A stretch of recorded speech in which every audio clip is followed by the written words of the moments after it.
The policy of standardization was a policy implemented by the Sri Lankan government in 1971 to rectify disparities created in university enrollment in Sri Lanka under colonial rule. In 1972, the government added a district quota as a parameter within each language. The reasoning for the law. In 1946, Minister C.W.W. Kannamara introduced free education in all the government institutions in Sri Lanka. Government funded all the money by bearing the expenses. Under the British, English was the state language and consequently greatly benefited English speakers. However, the majority of Sri Lankan populace lived outside urban areas and did not belong to the social elite, and therefore did not enjoy the benefits of English medium education. The issue was compounded further by the fact that in northern and eastern regions of the island, where a largely Tamil populace resided, students had access to English medium education through missionary schools regardless of the socio-economy strata. This created a situation where a large proportion of students enrolled in universities throughout the country were English-speaking Tamils and Sinhalese from urban centers like Colombo, particularly in professional courses such as medicine and engineering.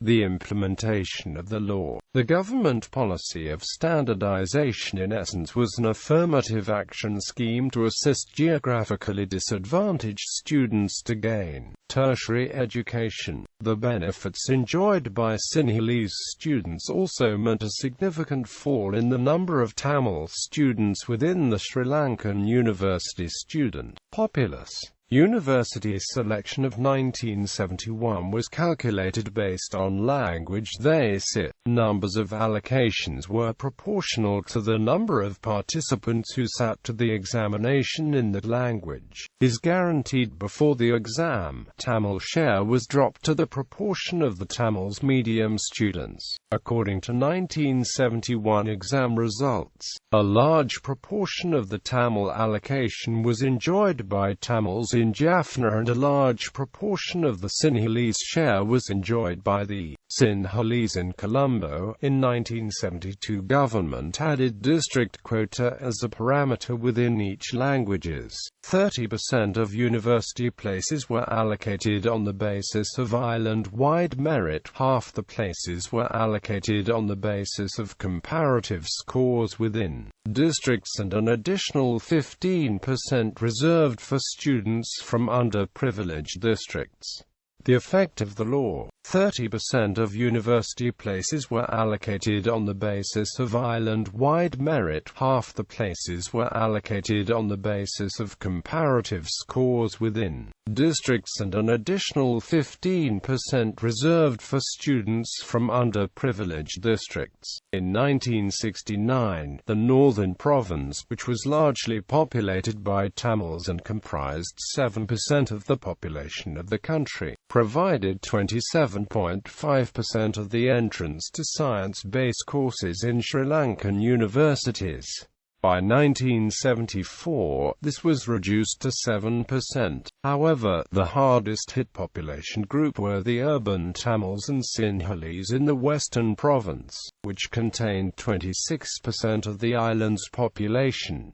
In 1969, the Western Province provided 67.5% of admissions to science-based courses. This reduced to 27% in 1974 after the law came into effect. The majority of the share enjoyed by Jaffna Tamils were distributed among Tamils in other areas. Majority of the share enjoyed by Colombo was distributed among rest of the Sinhalese. In 1971, a system of standardization of marks was introduced for admissions to the universities, obviously directed against Tamil medium students. K.M. De Silva describes it as follows. The qualifying mark for admission to the medical faculties was 250 for Tamil students, whereas it was only 229 for the Sinhalese. Worse still, this same pattern of a lower qualifying qualifying mark applied even when Sinhalese and Tamil students sat for the examination in English. In short, students sitting for examinations in the same language, but belonging to two ethnic groups, had different qualifying marks.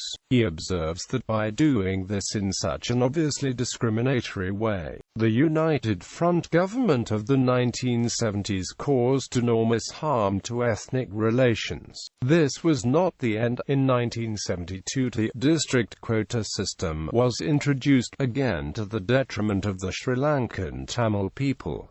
The historian C. R. De Silva wrote, by 1977 the issue of university admissions had become a focal point of the conflict between the government and Tamil leaders. Tamil youth, embittered by what they considered discrimination against them, formed the radical wing of the Tamil United Liberation Front. Many advocated the use of violence to establish a separate Tamil state of Elam. It was an object lesson of how inept policy measures and insensitivity to minority interests can exacerbate ethnic tensions. Reaction. When the policy was implemented, the urban Sinhalese population had reconciled themselves to the fact that the position of privilege they had enjoyed under the British would not last forever, and the situation had to stabilize at the population level. However, Tamils saw the policy along communal terms and strongly opposed the move, changing the standardization. The language-based standardization of university entrance was abandoned in 1977 and introduced different standardization based on merits, district quotas.